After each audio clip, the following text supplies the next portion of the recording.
Okay.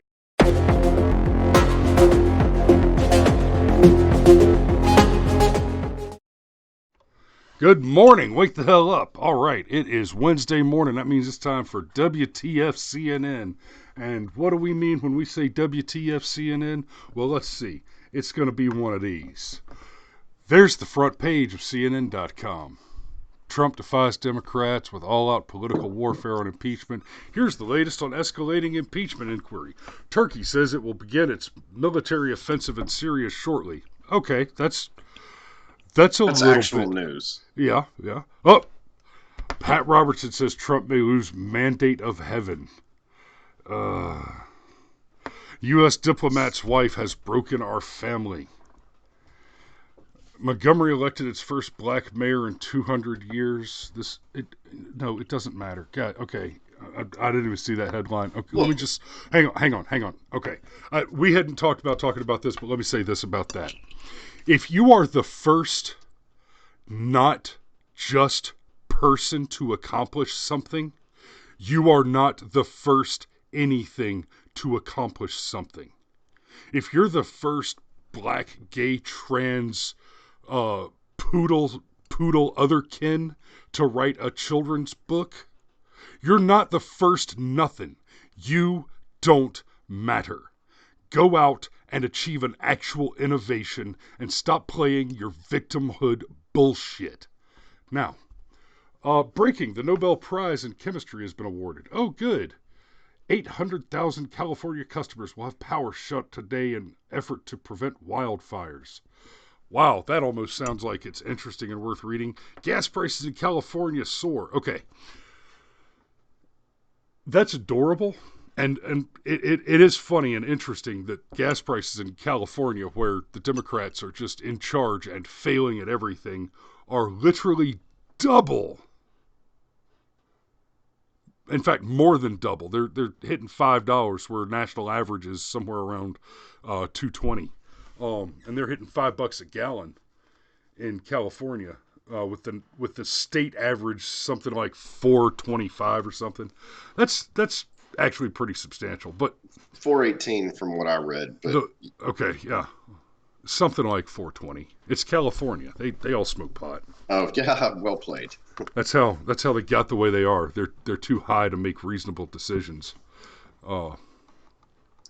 I'd like to think that's what it was, but we both know that I that know. ain't it. It's the commies. Speaking of the commies, okay, here we are.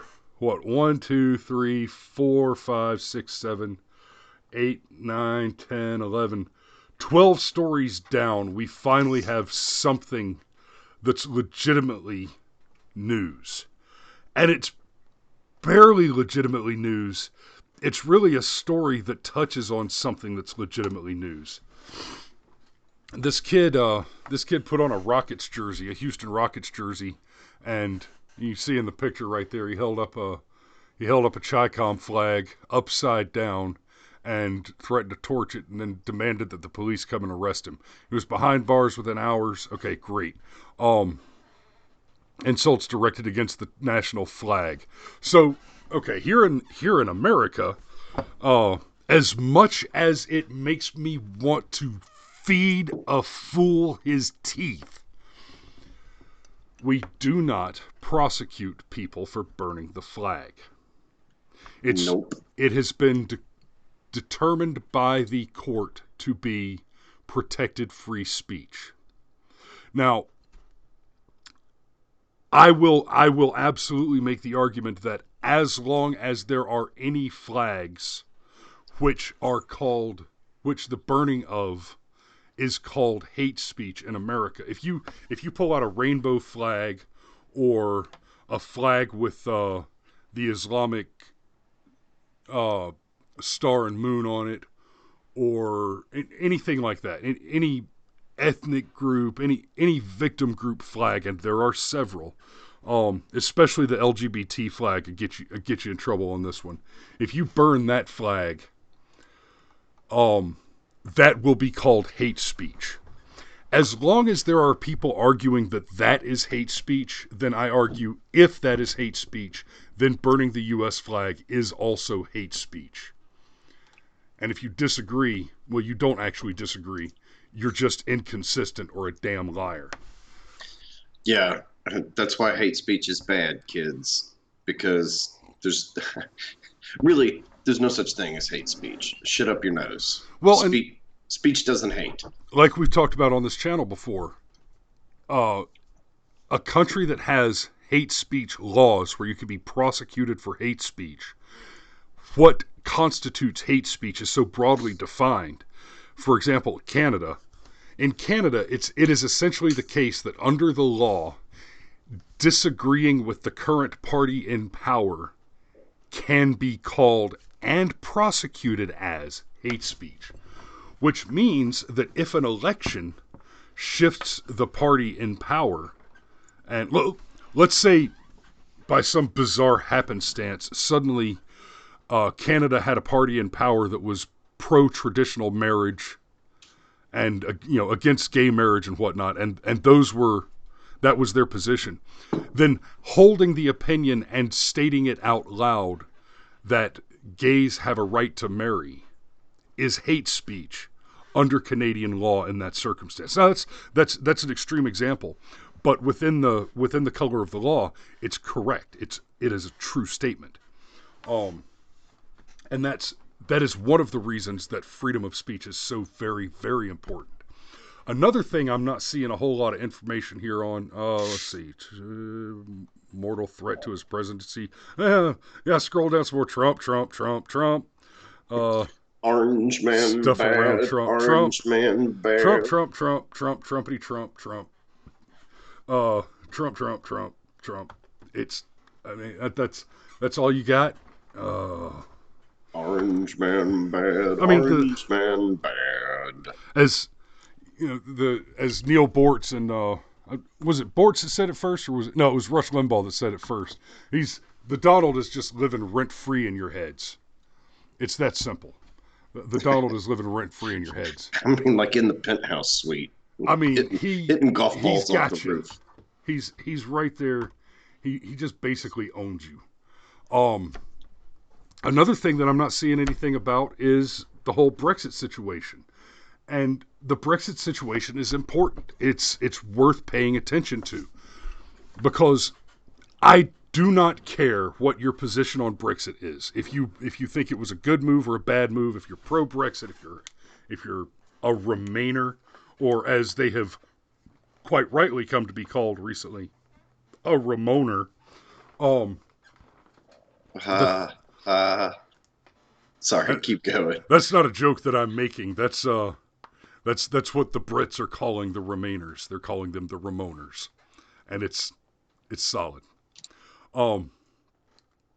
The thing about Brexit, and it's salient to what's happening in America right now with the threats of Trump impeachment.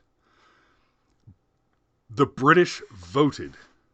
They had a referendum and voted to leave the European Union, and their elected leaders are not complying with the will of the people. It's very similar to the United States, where the Democrat Party is waging this bizarre and absurd campaign to impeach a sitting president without any evidence of actual wrongdoing. And when I say without evidence of wrongdoing, okay, they have managed to gussy up some veneer of circumstantial evidence of maybe impropriety, but let's be very clear. They didn't even go that far before they started trying to impeach him. It's this simple. The Democrats in America, the Ramoners in Great Britain, the Chi-Coms in response to Hong Kong, it all has a very basic and simple undertone. These are communists and socialists who believe that they are so smart, they know what's best for you, and that they're so smart and so well know what's best to you that not only should you not be allowed to have a voice in government, but that it is morally correct to use force and violence to cause you to live your life in a prescribed manner, to dictate the path of your finances, to dictate the content of your speech, and if they can manage it, to control and dictate your very thoughts. Wrongthink is a real thing. Or rather, wrongthink as an enforced position is a real thing. There are literally people, many of them elected, many of them employed by organizations like CNN, who believe that there are things you should not be allowed to think. It looks like you've had a little too much to think today. Yeah. And hey, that's what I've got this morning. I didn't want to go in too deep on Hong Kong or Brexit. We've talked about them both before on the show, but I want to point. What the fuck, CNN? You're supposed to be a major credible news source, and this is all you've got is Orange Man bad, Orange Man bad, Orange Man bad. Well, I think the Donald's got you. I think he's got your number. You know, I'm figured out. I'm always reminded of the fifth Harry Potter book, where Hermione has basically blackmailed Rita Skeeter into writing an article for them, and Rita Skeeter says, "Well, why should I write this article?" And Hermione, being the idealist that she is, said, "Well, don't you want people to know the truth?" The Daily Prophet, the name of the Wizarding World's newspaper, is the Daily Prophet. It exists to tell people the truth. And Rita Skeeter drops a truth bomb on Hermione and says, "The Daily Prophet exists to sell itself, dear." And that's exactly what's going on with every corporate media news company. And I'm not even saying it's bad. I'm not saying we should get rid of them, whatever. I'm a real capitalist about these sorts of things. If CNN thinks this is a successful business model, let them have at it. The problem is they are trash. They're propaganda trash, masquerading. I'll give MSNBC this. At least they don't try and pretend to be something that they're not. They are left-wing, and they are proud of it, baby. Yes.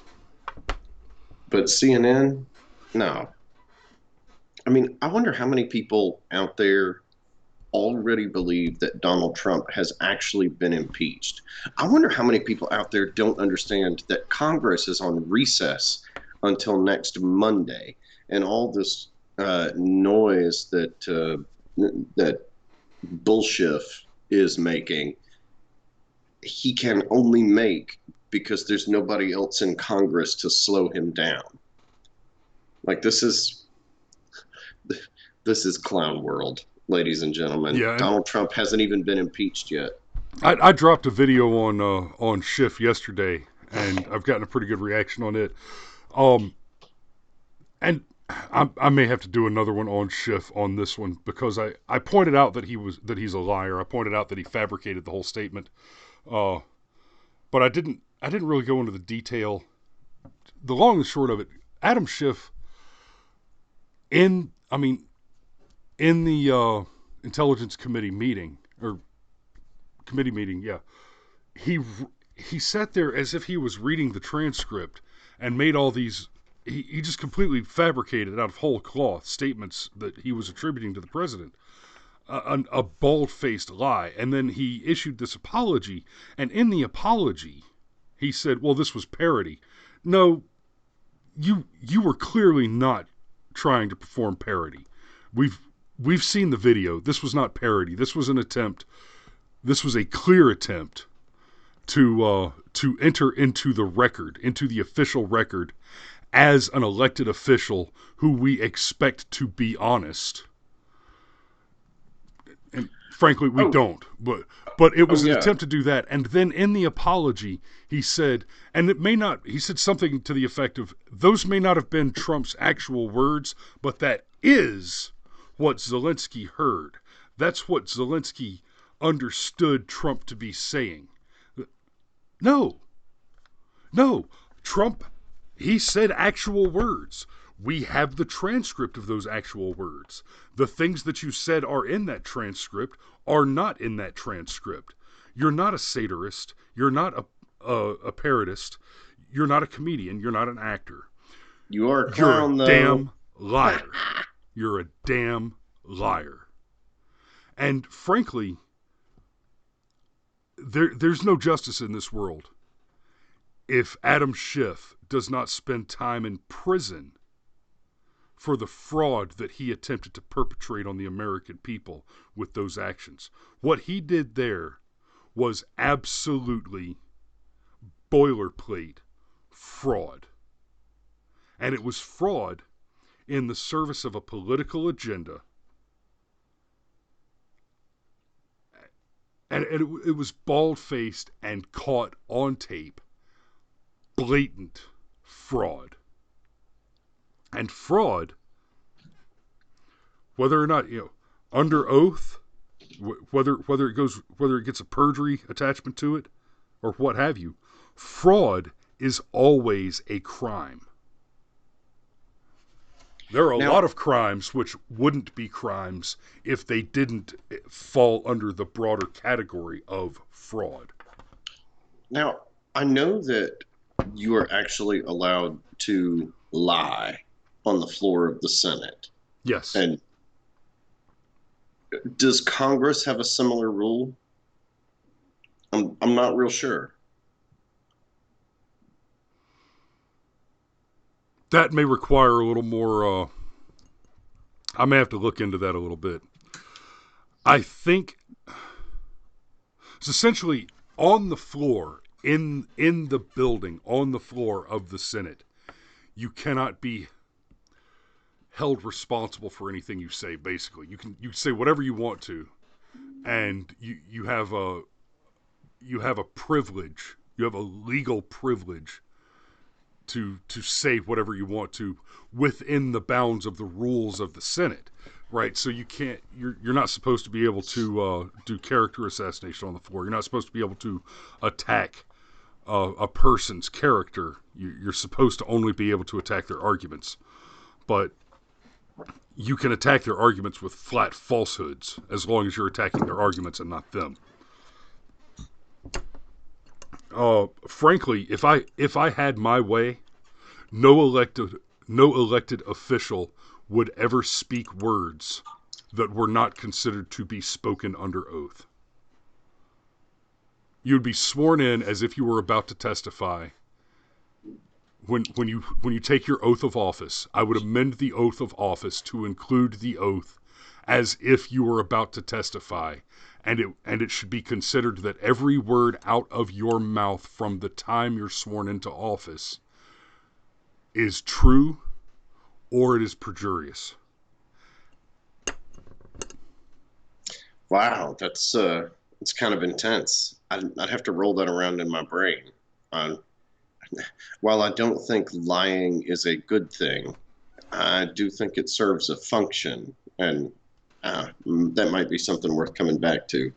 But it serves a tactical function, but only insofar as when you're talking about officials who are sworn into office. Lying serves a tactical function, but only insofar as it's used tactically to defeat your opponents where it's necessary, because you live in a nest of liars. Donald Trump won the election because Donald Trump understood that war is prior to ethic. The Democrat plays dirty. Republicans do poorly in elections nationally and at the state levels because Republicans, by and large, are still playing by Marcus of Queensberry rules. They still treat politics like it's a gentleman's sport, a boxing match. Whereas Democrats, they play politics like it's a gang fight. Like it's a gang war. Yes. I was actually going to say like the Democrat is the political equivalent of Boko Haram.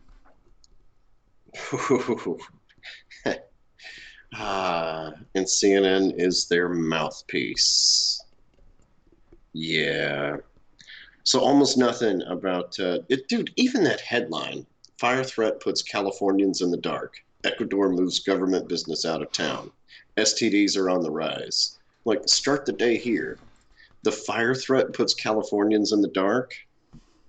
Oh, what? Because the fire is going to come in and cut off your power. Ecuador moves government It's a business out of breaker town. stealing fire element. Yeah. There's an Ifrit flipping three-way switches. And then STDs are on the rise. Not if you only screw your wife.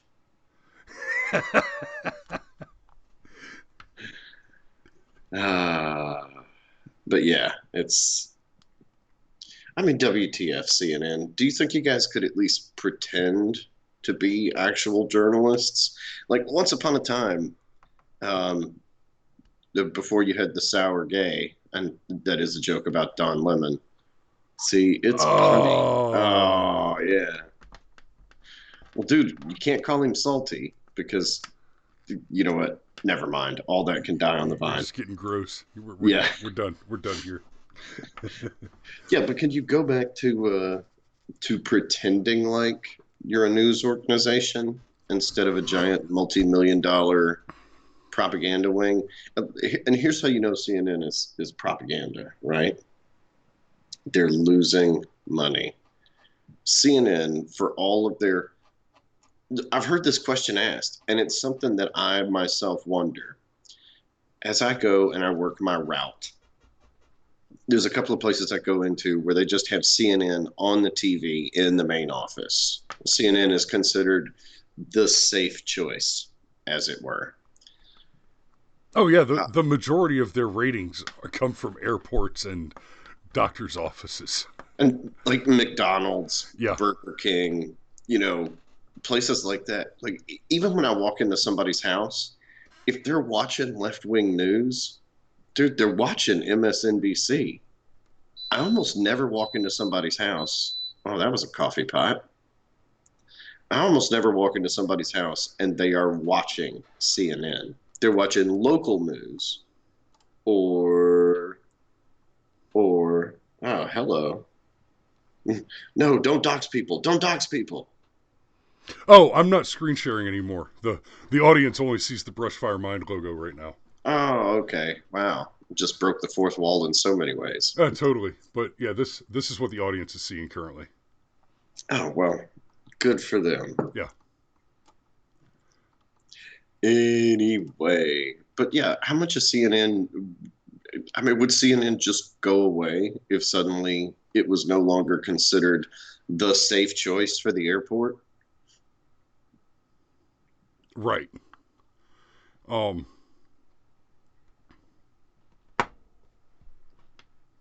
Yeah, WTF, CNN. Yeah. WTF. And I think that's all I've got for today. That's all I've got. They should be talking about Brexit. They should be talking about Hong Kong. And they're not, because as you point out, the Brexit CNN vote. sucks. CNN sucks. And as you point out, the Brexit vote moves away from authoritarian global collectivism. The Hong Kong protests move away from authoritarian global collectivism. And oh, yeah, the election of Donnie Two Scoops moves away from authoritarian global collectivism. It's almost like there's this weird pattern, except they just hate the orange man with such a fervor. They can't help themselves. They just can't. You almost feel sorry for them. Like, Well, and everybody should be a little bit worried right now because it's this simple. World War I and World War II were both fought over globalist expansionism. yep, yep. Maybe not on the surface, but just look at all the wealth that was destroyed in those conflicts. World War One, in particular, the one nobody talks about, was devastating. Like, literally 80% of the world's reserves were wiped out in that one conflict. And that's a hell of a thing to think about. You know, how different the entire world would be economically if that conflict had not happened. But yeah, they hate the Donalds so much. They can't help themselves, dude. They just can't.